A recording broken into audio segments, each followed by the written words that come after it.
Welcome to Becoming Limitless. This is the podcast for entrepreneurs who want to optimize their brain and their body with biohacking.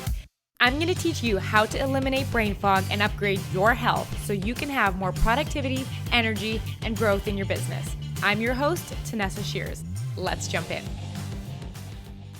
Welcome back to the Becoming Limitless podcast. Today is episode 100, and I couldn't be more excited about it. And so what I wanted to do today was bring on a guest that has fundamentally changed my family's life. Like, you know, those couple things that you can point to in your life that were pivot points, like before I figured this out and after I figured this out. Well, today's guest is one of those people. Now, if you've been listening to the podcast a while, you'll have noticed beginning in about February of this year, I started releasing episodes that were talking a bit more about the behind of the scenes of what's been going on in terms of my life and the quality of my life and feeling present and happy. So much of the optimization work that we do is around sleep, is around food, is around movement, but there's this entire other piece about just fulfillment and enjoying your life. So in February, I actually released an episode based on some coaching that I got called Seasons of Lifestyle. And in that episode, I emphasize this coaching that I got that said, Tanessa, are you growing just to grow? Like, what is the end goal of all of this growth? Like, where are we getting our goals from? And it was literally in that same month that I happened to be introduced to Rob Murgatroyd, who is today's guest on the podcast. Now, he is a lifestyle and business coach, but it is his story that connected with me. And the topic of today's podcast is about when is enough.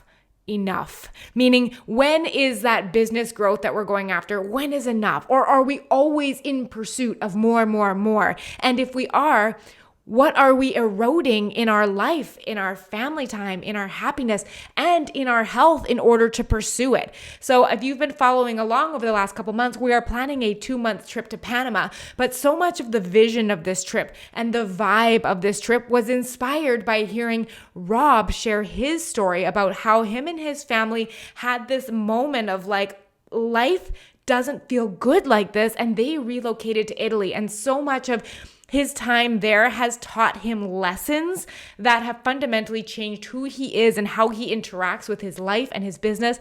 And those lessons I have learned and applied. So in bringing Rob onto the podcast today, my hope is that it will have you zoom out from your day-to-day life experience and the pursuit of growth in your business and the more and the houses and the cars and the keeping up and all of this kind of stuff. Zoom out and to really ask yourself, what do I want from my life? What does it look like? And is the price that I'm paying now in this constant, being wrapped up in my business, my health, my sleep is suffering. I can't be present with my kids. I'm exhausted all the time. Like, what are we stealing from our life in pursuit of business growth? And like I said, this had just impacted me so incredibly that I wanted to bring Rob on to celebrate 100 episodes and really looking at becoming limitless in all areas of our life. So without further ado, I would love to jump into this episode and introduce you to someone who has fundamentally impacted my life, Rob Murgatroyd. Rob, welcome to the podcast. I am so excited to have you on because if any of my clients are listening to this, you've probably been sent one of Rob and Kim's podcast episodes because this is a concept I want to talk to you guys about today that has made such a significant difference in my life. And I really had this shift from listening to Rob and his wife talk about it. It's this concept of when is enough. And this is a topic that it's not new, but it was the way that he explained it that really shifted how I perceive my life and what I want my life to be made up of, how I want to feel in my life.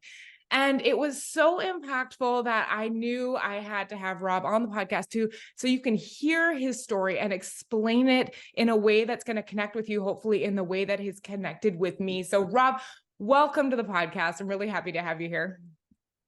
Tanessa, I am super excited to be here too. You're in Canada, is that right? Yeah, I'm in Vancouver. Okay. All right. Technology is an amazing thing. I'm in Florence, Italy right now. So here we go.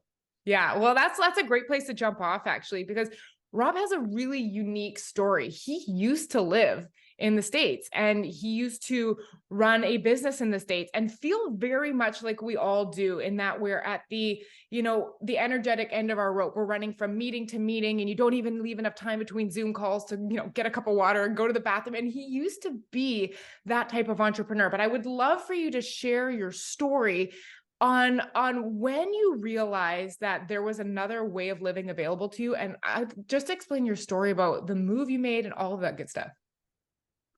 So I think a good place to start is a little bit of background on what I did for a living. I was a chiropractor for 25 years in Atlanta, Georgia, and as I would say, probably the last 10 years of my career were just starting to close in on me.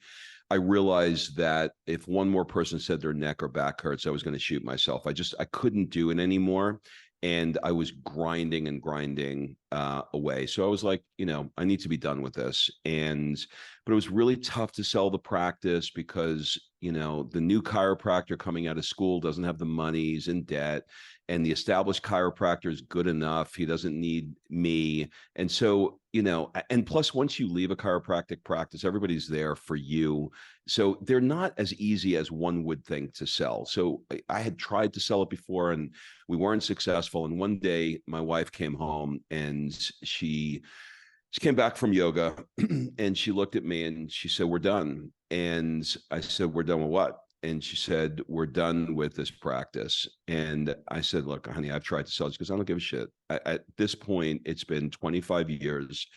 December 31st, it's over."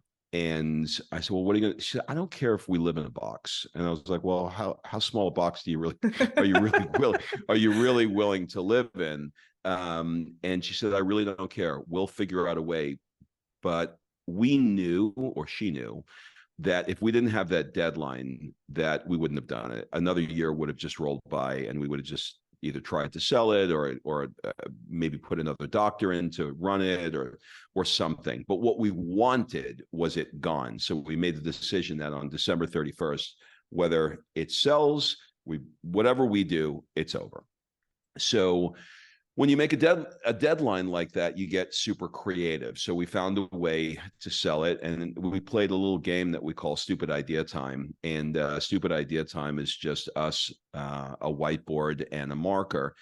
And we wrote on top of it, "Sell the chiropractic office, replace my chiropractic income." And we started coming up with all kinds of ways. In the end, I'll cut to the punchline. We wound up selling it to the chiropractor across the street, who I didn't even think liked me. I didn't even know him. We weren't friends. And he wound up buying the practice. So I said to my wife, "Okay, look, it's done. It's December 31st. I've always wanted to live in LA. I was in Atlanta, like I mentioned. And I just had this vision of surfing and sun and beach. And that's what I wanted. And I was like, that's going to be my life." And so she said, "Okay, well, I'm down for that, but would you be open to spending 3 months living in Florence, Italy, before we go to LA?" And I was like, "Sure, I don't care." So we had a baby, Sophia at the time was probably 3 or 4 years old. So she didn't have to be in school. So we could just take her with us. And we put everything we owned into a pod, which I didn't even know existed, but there's a thing called a pod, and we put everything into it. And we took off for Florence, and we spent 3 months living in Florence. And it's one of those things where I was so split, because while I was here in Florence, I was in love with it. I was in love with, all things La Dolce Vita, the wine, the art, the culture, the Italians, everything about it. But I had my eye on the prize, which was California, because that's the thing I had been fantasizing about for all those years. And the 3 months came to an end, which is as long as you can stay as a U.S. citizen. And we moved to LA. And when I got to LA, I thought, this is the interesting thing. I thought, like, okay, well, the chiropractic practice is gone. I hated the last 10 years of it because it was so repetitive. I want to do something else. So I started getting into events and coaching and things like that. And I found myself having this need to keep up. I always felt like I was behind. I felt like everybody made more money than I did. Their cars were better than mine. I just always felt like I was behind. I was like keeping up with the Kardashians. It was so hard to do. And I, coming off of those 3 months in Italy, by contrast, my wife was, looking at me and she saw a relaxed, happy, soulful guy who was embracing life, and then got to LA and she saw a guy that was caught up in greed, excess, more, and just continually pushing the limits of wanting more and more. And one day she walks into the kitchen while we were there, and she looks at me and she says, "You know what?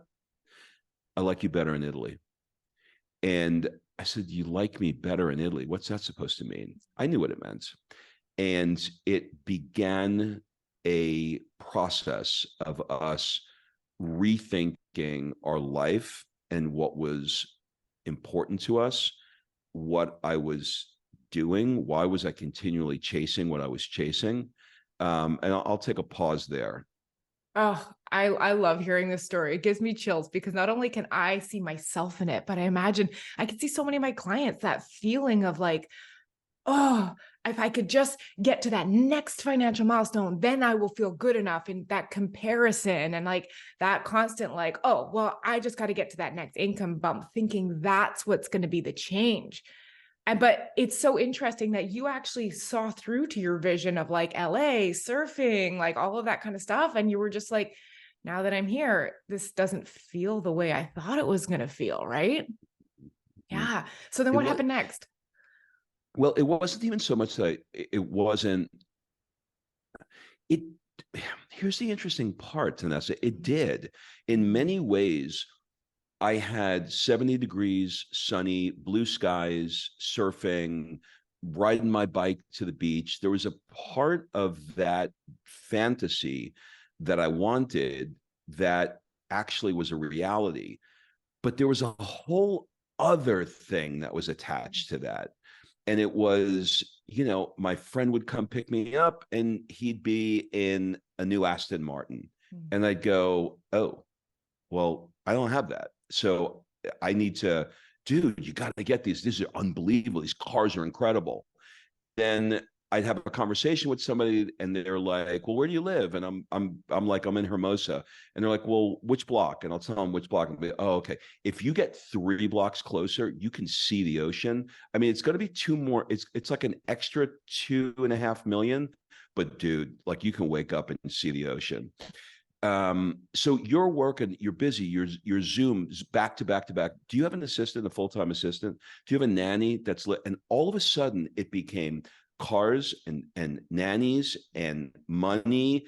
And I remember going out to dinner with Chris Harder and some other really successful people in Beverly Hills one night. And they're all, sitting around the table talking about what their New Year's goals were. And this one wants to, wants $10 million this year. This one wants $8 million. And after that dinner, I sat down and I was like, how much money do I need to have a dream life? Like, first of all, what does a dream life look like for me? That was the first question. Like, if I really had the dream and I had what I wanted, what would that look like? And Chris Goodman, the guy who connected us, was living in Manhattan Beach at the time. And I was in the next town over in Hermosa Beach. And I was talking with him one day and I said, "Dude, I'm really confused." He said, "About what?" I said, I love California. It's like on a scale of 1 to 10, it's a 10 for me. It has everything I wanted, but I'm missing Italy. Like, I don't know what it is." And he goes, "Well, where is it on a scale of 1 to 10? I said, "It's a 10. He said, "If you had 2 years left to live, where would you live?" And I went, that's a different conversation. That's an easy answer. I'd live in Italy. And that then once the genie is out of the bottle, and you start to realize when like you turn the light on, you see the cockroaches. Like once that happens, I went, oh, okay. Now it's like when you buy a car and you start seeing them everywhere. Now I started seeing stuff like the reticular activating part of my brain was engaged. And my wife and I were watching Stanley Tucci doing a show on CNN called Searching for Italy or something like that. And he did an episode in Florence. And he said, my dad brought us to Florence when I was a kid, and it changed the entire course of my life. And, I looked at my wife and she looked at me, and all of a sudden these signs started. One afternoon, we lived next to the pre-K that Sophia was going to, and we hear this drill. It's like, get under the table. And we're like, what the hell's going on at the school? And they're doing a shooter drill. And they say, oh, no, everything's fine. That we're doing a drill just in case there's a shooting. And I was like, okay, I want to, if I were to reimagine my life, what would that look like? And then it started, I see myself walking on cobblestone streets. I wake up to the sounds of church bells. And I have a terrace that overlooks the city of Florence with sweeping views of the streets that Michelangelo and Leonardo da Vinci walked on. Like I started getting lost in this vision of what I wanted. And then I calculated, well, how much would that cost me? Really, what would that cost me? And I was like, okay, well, maybe I'd have a house in an apartment in the city, and then maybe I'd get a house outside of the city. Okay, what else? Well, maybe I'd get a Tesla. And I was like, I don't give a shit about a Tesla. Why would I spend $130,000 on a Tesla? I don't care. It's like cool, but it's not important to me. I would rather take 2 months off in the summer and a month off at Christmas than spend $130,000 for the Tesla. So then I started to think about each thing, and I started to quantify things. Some things mattered to me. Some things I really wanted to have great clothes. I don't mind spending a couple of $1,000s on a suit, but I don't want to spend the money on the car. So I had to make a list of what I valued and what I didn't. And then I had to look and say, okay, well, how much work do I have to put out to generate the income to have that money for that life? In other words, we'll use the Tesla as an example. There's a certain amount of work that I have to do to put seats in events or to sell coaching or to sell courses or whatever it is that I'm doing. There's an energy I got to put out to make that $130,000. But if I don't need that $130,000, then I get to have that time back, and it's my time, and I get to do what I want with it. So layer by layer, my wife and I crafted what was valuable to us. We're not don't get me, if you follow me on social, you realize I can very much be a Kardashian. I am definitely staying in great hotels. I'm definitely traveling around the world. I'm definitely doing great stuff. But I'm also really careful about how much I'm spending for that lifestyle. Oh, I love that so much. So what do you think it was that gave you the courage to make that decision to start pursuing that move to Italy? Because I imagine there's people listening to this podcast that are like, oh, I don't even know where I would start with that. How would I relocate everything? What would you say to them? Well, listen, I think there's 2 parts to that question, right? Which is, what is the first thing to do if you've made the decision to do something like this? And then the other part is there belief at all in you that you can make a change? And most people will usually say, they throw their hands up and they say, must be nice. And that's a trigger sentence for me. When I hear that, it's like, Well, yeah, but at the same time, I had to have that belief. I had to believe in it, and then I had to make it a possibility, and then I had to take action on it. So that's something that landed in my lap, right? You didn't move to Italy by accident. No. And I'll tell you, the older I get and the more conversations I have with people, I I've realized one thing. There's a lot of bullshit when people talk about what it is that they want. If you really want something, there's evidence to show that you value it. If you value your relationship with your spouse, there's evidence to show that you're kind to each other. If you value your health, there's evidence to show that you go to the gym. You know what I mean? Like there has to be some breadcrumb, some trail that shows that I value this and I'm doing this.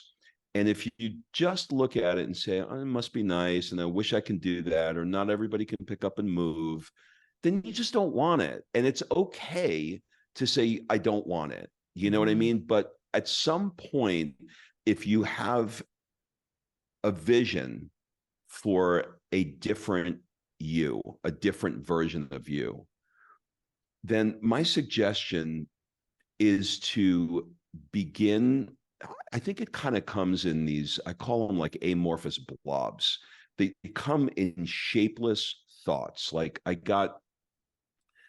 want to walk on cobblestone streets. And that was kind of it. Like I didn't have, like it was the 100,000-foot view, right? It was like, and then it was like, I want a terrace that overlooks Florence.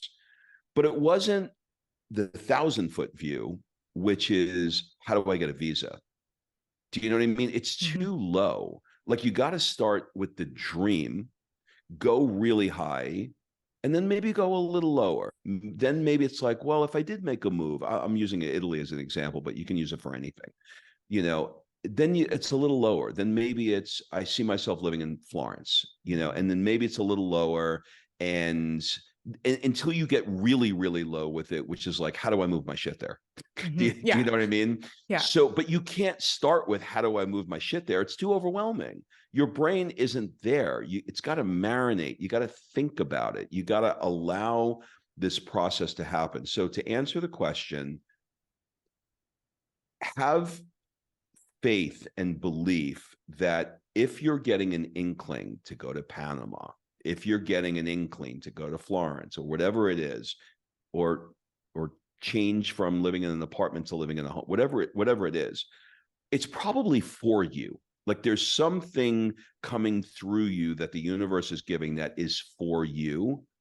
And then just start letting it marinate and letting it shape and letting it gain clarity, because I believe that clarity precedes momentum. I think sometimes people get so overchunked with what they want to do that they're not clear. And you, like, to answer the question specifically, where do you start? Is you start with a dream. Like there could be 100 steps and you don't know which step is the first step. Like there isn't. You got to get it all out, and then you'll figure out, oh, okay, well, it makes sense actually. Now I'm clear. Now I'm clear with all of these things that are in my vision that I want to do. I think that I need to start here. Oh, that's so good. We took your lead on this. Like I very much have this vision of Spanish music playing while we're cooking in our Airbnb and the kids are dancing just out on the deck. Like I was so clear. I could hear the music practically. And that's where it started. And like, we did the exact thing that you said, like notebook here, wrote down what it would, if I got everything I wanted, what would it actually cost?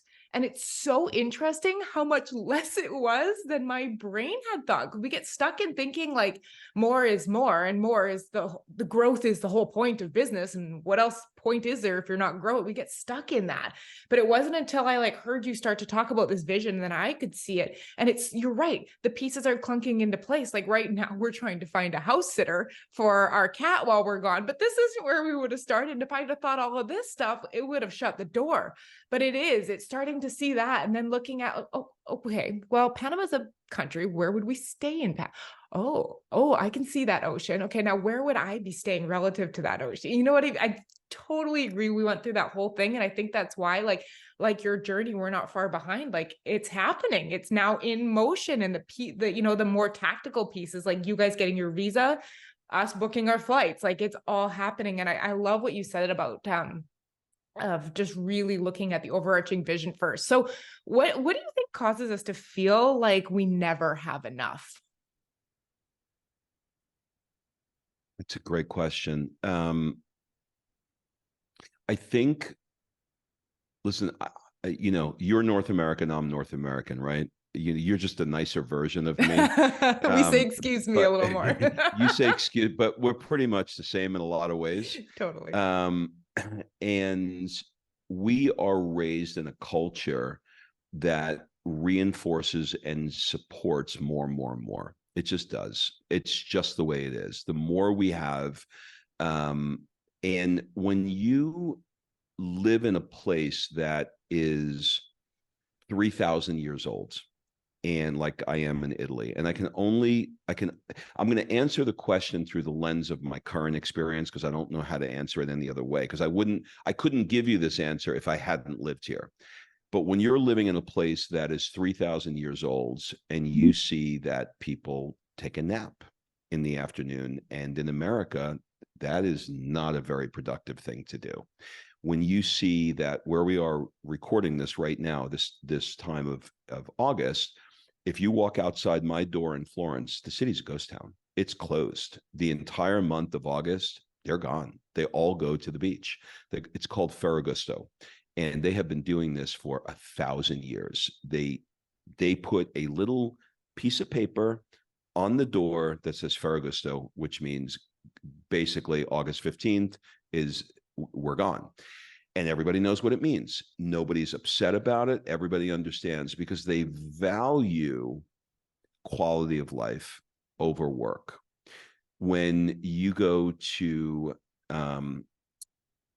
dinner, when I go to dinner with friends, our conversations are never business. That was the hardest thing for me to do, because I'd go out to dinner with friends. Every friend I had in LA, we didn't talk about art. We didn't talk about wine. We didn't talk about olive oil, gelato, the meaning of life. We talked about either we trauma vomited over all of the traumas we had as a child, and everybody's trying to outdo each other's trauma, or we're talking about what we can do to make more money or get a better car or a nicer house. And I remember going out to dinner here with a friend of mine, and he's an attorney. And I asked him, I said, how'd the day go? He said, oh, the day went pretty good. I said, like, good, something like, a lot of clients today or something. And after like 2 or 3 questions of me asking him, he's like, I don't talk about that stuff. And I was like, oh, is it private? I didn't. And he goes, no. We just don't talk about that. And I was like, what? I said, hold on. Tell me why. I want to understand why, because I don't want to be disrespectful. I don't want to be rude. I want to understand it because I've noticed that and I've heard it, but now I'm experiencing it. Why? He said, because work is for work. I'm sitting out at dinner with you to connect. I want to be away from work. I want to disconnect from work. I want to recharge. I want to plug back in. I want to talk about life and what matters. I want to laugh. I want to have a glass of wine. And I realized how hard it was for me to do that. It was really difficult because everything that I did in my life had some optimization. I wanted to optimize. I wanted to listen to my Audible books on 3.5. You know what I mean? So I could get 12 of them in because one wasn't enough, and I've learned here that is not a value. And they also don't give a shit how much money I make. They don't care. I have friends that are worth hundreds of millions of dollars here, and I have friends who don't have 2 nickels to rub together, and we're all at the same table laughing, and there's community. And there's no reinforcement to continually work. In fact, I saw something not that long ago where a company did some research, and they said, we interviewed people about the amount of money that they make. And we asked people from the associates in the company to the C-suite, how much money, what is your goal for what you want to make? And the answer for all of them across the board, and they've been doing this for 20 years, the answer for all of them was 3 times what they're currently making. And think about this. If you have a marathon and you're running 26 point, whatever it is, 2 miles, and you get to the finish line and somebody moves it and it just keeps going. So you make the $100,000 and you go, okay, this is it. I did 100 grand. Okay, now it's 3. Okay, well, I made 300. Now it's 9. Well, I made 9. Okay, now it's 1.8. Well, hold on. I made 1.8. Yay, but I got a bigger. And then all of a sudden, as you do that, the house gets bigger. The cars get nicer, the kids go in different schools, the vacations get bigger, and you live right up to the edge. So if you're making 2 million, you're probably spending 2 million, right? And so it becomes this thing where you go, well, when is enough enough? Like really, and like I had this conversation with Chris Harder, and he's like, dude, it never ends. He said, I said to him, I said, you start off with like, a Mazda Miata, and then before you know it, you're gunning for the Rolls Royce. He goes, forget the Rolls Royce. All my friends are getting jet timeshares now. Like it never, ever stops. So there's a game, and the problem is the entrepreneur looks at it and goes, well, I mean, it's never enough. I just want more money. Like I love what I do. That's the one, everybody's got their trigger statement. That's my trigger statement. I love what I do. So baked into that statement of I love what I do, that means that you can do that at the expense of all the other areas of your life.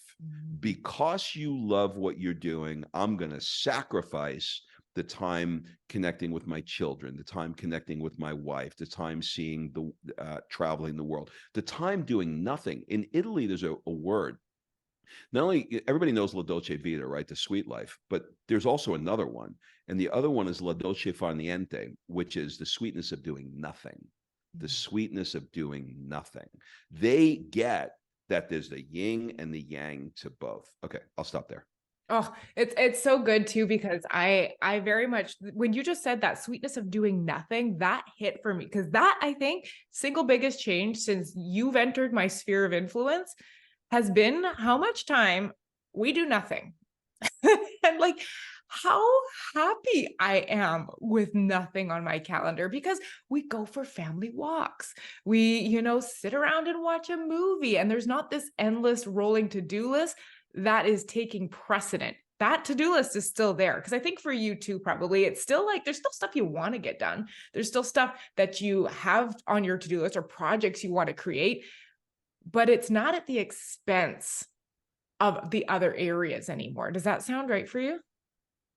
It does. I mean, we're talking about the idea of enough is enough, right? So a lot of your listeners are probably thinking, oh yeah, I'm sure, because they have way more money than I do, right? And so there's an illusion that people have in their minds that when somebody makes a decision to enjoy their life and put their life more in balance because they're imbalanced, that easy for you because you have a lot. Well, here's what I'm going to tell you. I'm going to tell you that it'll end when you decide to end it. So you have to decide, what is the number? As an exercise, I would challenge your audience to do this, because I did it and I failed. I chose a number. I said, this year I'm going to make, I think the number 2 years ago was 300,000. This year I'm going to make $300,000. And when I hit $300,000, I'm going to take the rest of the year off. That was my number. I did it in 6 months. Okay. Because I was super entrepreneurial, and I worked really, really hard. I did it in 6 months. Do you know that I was like a crackhead for 6 months, like shaking in the corner, drooling, trying to figure out how to live my life, not working? I was like, okay, I'll read. What do I do? I'll read. I didn't know how to have fun. I didn't know. I'm telling you, it's way more challenging than you think to not double down, triple down, 5x down on work, particularly as an entrepreneur. So I had to learn hobbies. I had to learn time to just be, time to read, time to spend, easier, more time chilling and hanging out with the family. So all of these muscles in my life were so weak. My business muscle was great. My entrepreneurial muscle was great. But my ability to do anything outside of business, I even talked to Chris Harder about this. He's like, dude, if you put me at a dinner, I don't think I can not talk business. I don't know how to do that. So we are wired as North Americans. Now, when you've got the Italian culture here, and with you, where you're going, the Latin culture, they're not wired the same way. They don't value it the same way. They have pure vita where you're going. It's a different way of looking at life. Now, here's the interesting thing. Tomorrow, I'm flying to America, and once a year, I go back. And every year that I go back, it's harder. It's harder. I remember last year I went back. We went to Boston, and I think there was maybe 4 or 5 of us, and we went to a nice restaurant in Boston. And the waitress comes over. She's a kid, and she's got like a computer, with an iPad, and she's typing on it. And now I'm used to the waiter who's been doing it for 50 years, who's talking to me about what he just got this morning at the market, because that's what the entrees are today, because he's trained to share that. And she's literally looking for the box, on the computer for what I ordered. She has no idea other than to tell me what the specials are. And then we had the food, and the quality of the food was not nearly what I'm used to. And I had like a salad, and it was like sugary candy vinaigrette on top of it that like I could crunch the sugar. And then I get the bill, and it's $428. And then there's like a smiley face from, Tiffany, that she wants, 20%, thank you so much. And I went, oh my God, I got to tip 20. I haven't tipped more than €1 since I've been here. I got to give her 20. She's getting $80 for that. Are you out of your, you know what I mean? And so all of a sudden I started to look, and I was like, holy shit. It costs 5 times the money that I'm used to. The quality of the food wasn't the same. The experience wasn't the same. And there's this mandatory 20% that I have to give her. And like all of that started to come in, and I can give you a million more. So that reverse culture shock was real for me too. Yeah. Oh, I bet. I bet. That's honestly one of the things I'm most looking forward to about going somewhere different is I have heard that like if you call to get your internet fixed in Panama and they say tomorrow, it might be 2 or 3 days, and it's just there's no rush. And I am so looking forward to that education, because it is hard when you're in the environment, you're surrounded, you're in masterminds, your friends. Like honestly, like my husband and I, we had to say, after 7 p.m., there is no more work talk, because it would filter into dinner, it'd filter into talking before bed, and then my sleep would get disrupted. And then all my clients are always like doing an email check at 10:30 at night just to make sure there's no fires to put out. And I that's what I'm really looking forward to, is just that re-education on learning how to have hobbies, on learning how to sit still, on learning how to do other things except work. So, I mean, we are in the very fortunate position of putting in the work and the time and the vision to go somewhere outside of where we live. But if someone now is like, that's literally not in the next year for me, what can they do to shift that environment or start making those changes so that life doesn't revolve all around talking work or growth or push, push, push? I think you have to decide. It doesn't have to be Italy or Panama. It doesn't even have to be anywhere. I mean, it doesn't have to be making a geographical change, but I think what it does need to be is you making a decision on what matters to you. And, um, you know, I will say this. I think there's nature, nurture, and neighborhood when it comes to people. I added the last one. So you got, nature is I'm just kind of born this way, nurture is my parents raised me this way. But neighborhood, North America, particularly, LA, particularly, it really impacts how you see things, right? Like I'm a different guy in Italy than I was in LA, than I was in Atlanta, than I was in New York growing up. So neighborhood has a significant impact. So with that said, I think you have to give consideration to where you are. If you're in the suburbs, if you're in the city, and if it's supporting what you want in your life, then stay there.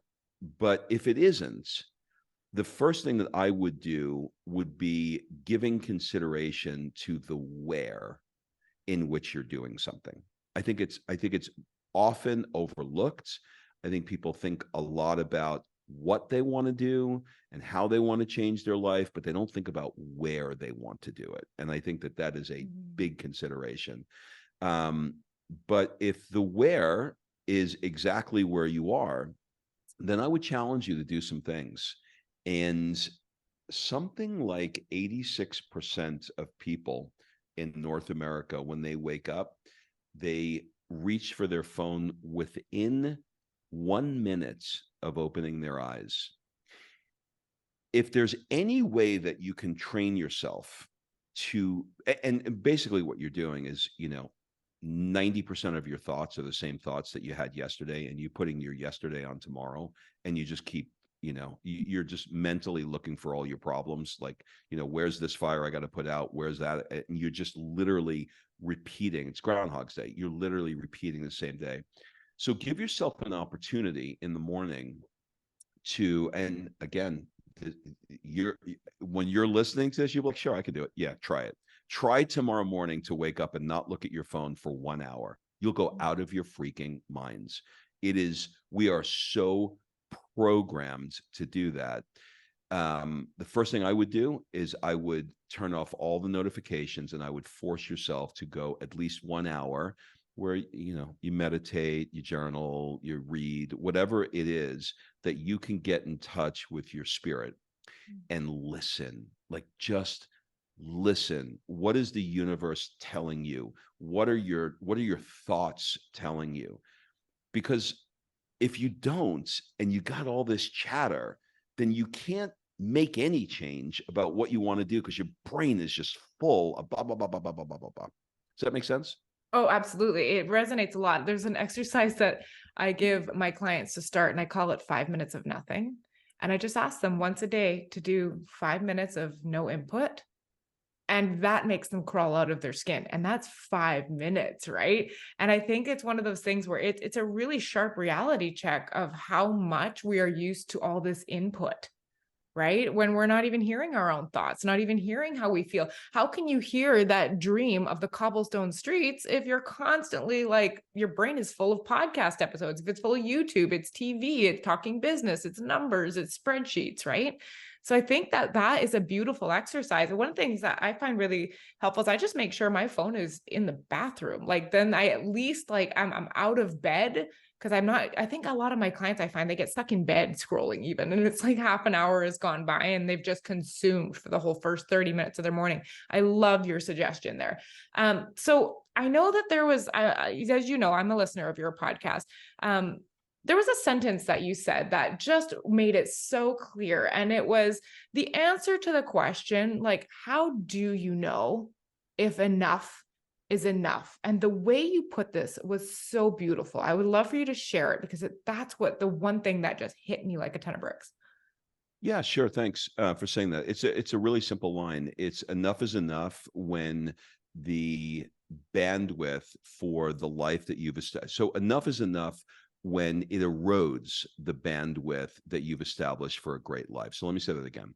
enough is enough when it erodes the bandwidth that you've established for a great life. So what does that mean? That means that if I sat down with you as a coach and you said to me, what does your dream life look like? And I said, well, I take the summers off. I take Christmas off.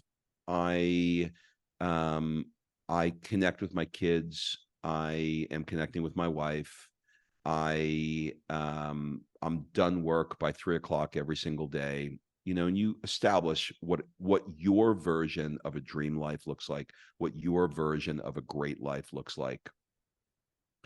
And then something comes up and somebody says, like, I had a real test. Somebody said, hey, I can put you on a speaking tour and I can book you maybe 2 or 3 times a month. You'll get somewhere between 10 and 15,000 per talk, but it's in the States. And I said, well, what does that look like? I said, you'd go into Nebraska talking to the John Deere factory. And I was like, well, first of all, that sounds horrible. But second of all, that means that for me to do that, I have to leave my family, fly to America, and I'm on a plane, and that becomes my life. That erodes the bandwidth that I've established for a great life. So that's an extreme example. Another example would be if I have a lot of things going on in my life right now, and the bandwidth that I have for the stuff that I've allowed for business, and I want to take one more project on. At some point, there's only so much bandwidth I have. If I take one more on, knowing that the level of business that I am right now, could I do it? Yeah, I could do it. I could make the time to do it. But what's it going to do? It's going to pull time out of the bandwidth that I've established for my family. So could I do podcasts at 7 o'clock at night in Italy? Yeah, absolutely, I could. But that's when we have dinner as a family. So no, that's eroding the bandwidth that I've established for a great life. So all of these things, they don't, like, you look at them and you're like, it's an hour. It's not that big a deal. Or you fly to America, you're going to lose 3 or 4 days. But they all add up to an erosion of this bandwidth. And then guess what happens? Guess who wins? Business wins. All you do is you just keep working more and more and more, because it's not that you don't have the time. You're just pulling it from other areas. Well, when you continue to pull it from other areas, guess what happens? Back to our conversation about the muscle. You have no muscle in any of the other areas. And so all you do is just keep defaulting to business because it's all you know. And you haven't clearly defined what is the bandwidth that I'm willing to do for business? What is the bandwidth I'm willing to do for my life? And if something else comes in, more business comes in, and it erodes the bandwidth for a great life, no, I'm not doing it. Oh, I love just thinking of it as like a bandwidth. Like if it's all 100%, let's just say, it has to come from somewhere, right? And you know what the interesting thing is, playing to this, and like the theme of this podcast, is how often our business also erodes the bandwidth for our health. And it's so interesting. So many of the entrepreneurs that I work with tie their business's success and their productivity so closely with their self-worth. And the idea of not making more this year than last year, or triple, or whatever it is, means they are not enough. They are not doing enough. They are not showing up enough. And so sometimes I find that the idea of not working 12 hours a day, but working 10 hours a day is like, but then I won't be doing enough, and I won't be able to make this, and I won't be able to make this. So have you found that, I mean, either with yourself or your work with clients, that there is that having to untie that value for life and that self-worth with productivity and success? Because that's that. I see clients come up against that all the time. Yeah, but you can't win the game. Okay. Good. You can't win the game. So let's say that your self-worth is going to go through the roof when you make $1 million, until you meet the guy that makes 2 million. And then you meet the guy that makes 2 million. You go, oh, I got to make that 2 million. And then you meet the guy that makes 3 million. So the illusion is that when you hit whatever goal that you want to hit, that the self-worth and everything that you're looking for, my story as a kid is my father was a truck driver, right? I grew up in Queens, New York. So he probably made 50 grand a year. And so for me, guess what the answer was? The answer to life was make millions. If you make millions, every problem that I had as a kid is going to go away. Except it's not true. So whatever insecurity that I had as a kid that I thought was going to be validated and taken care of when I bought the $1 million house in LA, it actually gets worse. It doesn't get better because you are now put into a pool of other addicts who have way better cars, way better bodies, way more money in the bank, way bigger yachts, and you will always, everybody loves their yacht until somebody pulls up with a yacht bigger than theirs. That's just the way it is. So if you realize it's a zero-sum game and you can't win it, it's better to get out of the matrix and look at it and go, you know what? I got 80 years here, 90 years here. How do I want to live them? What do I want to do? Like, what's important to me? What matters to me? That question is so underutilized. What matters to me? Like, think of all the things that you're doing in your life that you're doing just because it makes money. I get it. We need money. We got to live.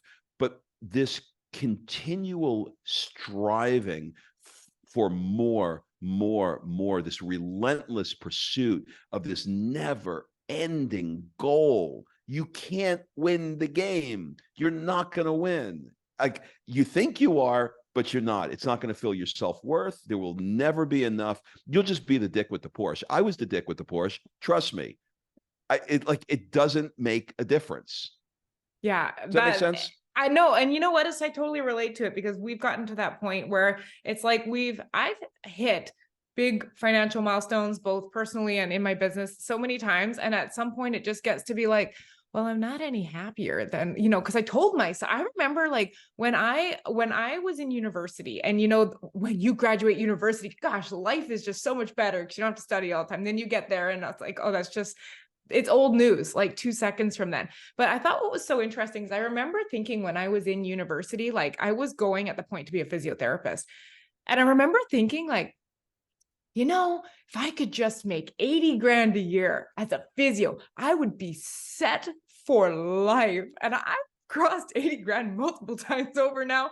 And it's not set for life. And it was that point where I recognized like, oh, I am making my happiness and my experience in this world conditional on a financial milestone that I will only enjoy for a couple of days until I triple it. And that's the next goal.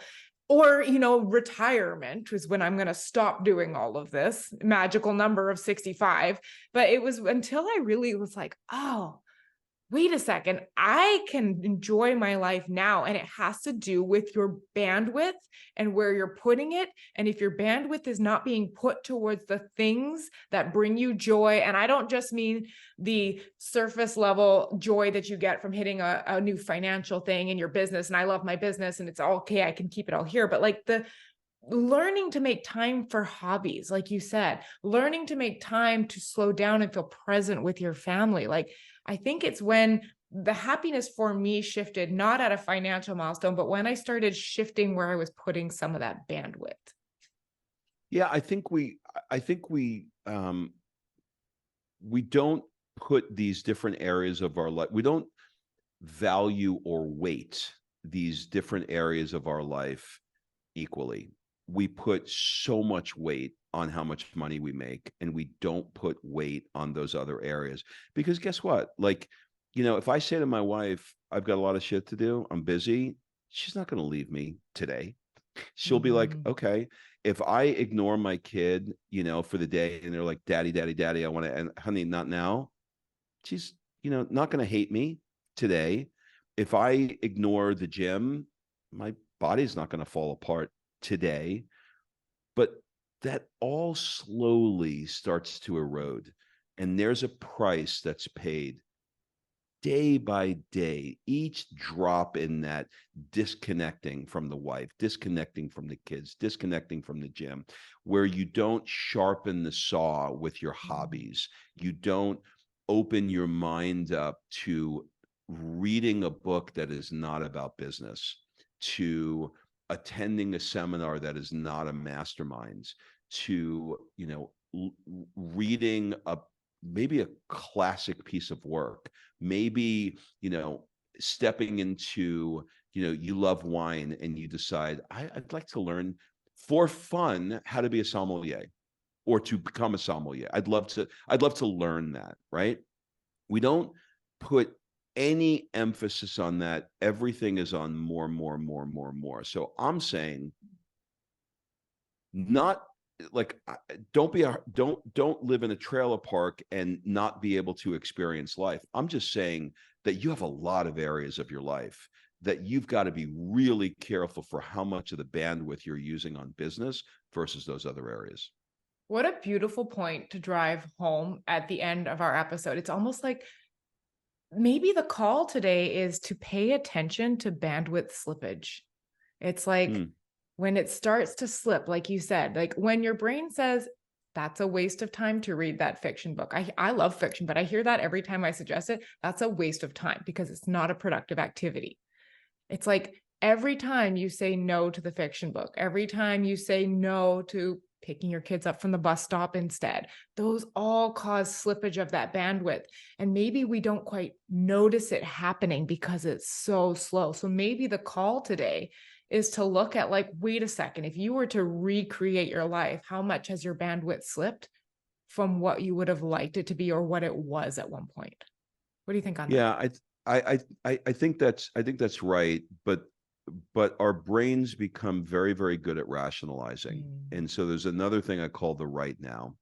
And when you're dealing with entrepreneurs who are super successful, who, especially when they're scaling, they're like, I know, but right now I'm in a phase like this, like where I am right. If I just got to get over this thing, once I open this next shop, once I open this next thing, once I close this deal, then, or when things calm down, that's when, so there's a lot of rationalizing. So yes, do things come up? Yeah. If you decided that you, like, I'll give you a great example. Are you okay on time? I'm good on time. I'm good on time if Okay. you are. Yeah, I'm fine. So I'll give you another example. So I've got a client that wants to scale a business, right? And she wants to open 10 of these boxes. It's a brick and mortar business. She's at number 5 right now, or 6. And I think she's going to have a heart attack. It is killing her to do all of these things, but she's got this goal and she wants to open 10. So in her mind, until this 10th one is open, she's not going to stop. She's going to have fun when this thing is over. She's going to try and do it in the next 2 years. And I'm going to guarantee you something, that when she gets these 10, it will be the next project. There's an illusion that you have. It's like same thing with a diet. Monday. I'll start on Monday. Do you know what I mean? Oh, yes. There's this, I'm going to put this thing off. And I'm telling you, I understand, I get it, but look at yourself and say, am I really going to stop this? Just get honest with yourself. And if you say, I am willing, I'm going to ignore my wife, my kids, my body, my health at the expense of business, and I am going to be the guy that's going all in, I'm going to be one-dimensional, and I'm going to do this, then just be honest about it and say, this is what I'm going to do. But if you're like most people who say, I really want to connect with my spouse, I really want to be a great dad, mom, I really want to be somebody that's interesting. Like, to be interesting, you have to do interesting things. You have to have something interesting to say. Well, how do you do that? We all know people that are so interesting when we connect to them. It's because it's not all they do. They don't just own dry cleaners. They're traveling the world. They're reading books. They're interesting people. So if you want to be interesting, then you got to do some interesting stuff. And that means that you can't just work all the time. Oh, that's such an interesting, no pun intended, a good way to put that as well. Just as like, what is going on? If you want to have a full life, you have to make sure that it is full with other things just besides business. Oh, Yeah. I love that. What a beautiful way to wrap this up. I think, what would you, if we could just finish on this one thing, if there's one big takeaway or one thing that you want people who listen to this to ponder, to think about from the takeaway from what we've talked about today, what would it be? To get clear on what your dream life looks like and what matters to you. Mm-hmm. It's really that simple. Not what your friends are doing, not what you see on Instagram, not what your parents told you should do, not what you feel like is the logical next step because you went to school to be a chiropractor, a physio, a lawyer, whatever, and it just makes sense. But what is the thing inside of you that it's that thing it's not going away. No matter what I do, I wake up, I think about, I squelch it, and I get busy and I go to work, but there's this thing in me. Take time to explore that and then think about how much would it cost for me to live that life that I want, and then set a goal to accomplish the money to live that life. But as they say in Italy, basta, enough. The word for it sounds like pasta, but it's with a B, basta. It's when enough is enough. So ask yourself, when is enough enough? Oh, beautiful way to wrap up. All right, Rob, I really appreciated you sharing your story and everything. I know it impacted me, and I know that this is going to be significant for my audience because their bandwidth is eroded with their health and their presence, and everything you spoke to will resonate with them because we're all, we're surrounded by the busy right now. We're surrounded by the business goals. And I think it's so nice to introduce a conversation that really just brings it out of optimization, out of focus, but really like, are we optimizing for the right things? So good. So I'd love you to share with everyone, like if they love what we talked about, where they can find you, how do you work with people? What do you have to share with us? Well, I would say if they want to keep up with the things that I'm doing, I've become a TikToker, which is sort of interesting. I've never, if you would have said I'm going to be 57 years old and on TikTok, I would have said you're out of your minds. But I'm producing content on TikTok about this subject, and it's crazy. Like I've started like a month ago. These videos are going into the millions of views. Fun. It's bizarre. It's bananas. So if you like this kind of content, you can, I'm sure we'll put it in the show notes. It's Rob_Murgatroyd for TikTok. If you want to hear more about living a dream life, it's more on Instagram, and that's Rob Murgatroyd on Instagram. And if you want to work directly with me on any of this stuff, you can reach out to me. I'm mostly doing private coaching now. Oh, so good. So good. And I know, are you guys still doing the retreats that you offer? Because I always think this is such a beautiful way to slow down. Do you guys still do the retreats? Here it is. Okay, so let's just talk about this. Let's get real about it. They take a lot of time. They take a lot of bandwidth, and these are retreats. So we made a decision, and had to really look at the economics of it, but we made a decision to go from 3 of these a year to 1, and now they fill up at the event. So I don't even promote them anymore, because literally while we're at the event, they fill at the event. So I don't really have any retreats anymore. I have one that I do, and they're always full. But so that also speaks to redefining your bandwidth. Like, hey, this was working. What are my bandwidths now? And reevaluating. That's actually a great lesson just in and of itself. I think I was having this conversation with a friend of mine yesterday who lives here. I don't like the verbiage of this, but because it sounds weird, but she said, I want to do less better. Oh, I want to do I a like few that. things. Yeah. Well, but what I first heard, I was like, "Why do you want to do less better?" She was like, "No, not less better. I want to." Oh, the subtle I was nuance like, of it. "Yeah, right." I was like, Yeah. "Why?" She said, "I want to do less, but I want to do it better." Mm. And I think instead of this entrepreneurial ADD where we got 1,000 things coming at us, pick a few things that you think you can knock out of the park to accomplish the dream life income that you're after, and do it well, and find something that really, really lights you up and matters to you. Oh, so good. Well, this has been a fantastic episode. I really appreciate your time. It's wonderful being able to talk to you from like 9 hour time difference away. We're on the other side of the No, world we did practically. it. I We know, did no it. kidding. Well, thank you so much. I'll make sure that every link that you need to connect to Rob is in the show notes. And I'll also link the podcast episodes of his that specifically inspired me to start going on this journey. But I am so excited for everyone to listen to this. And until next time, have a great week.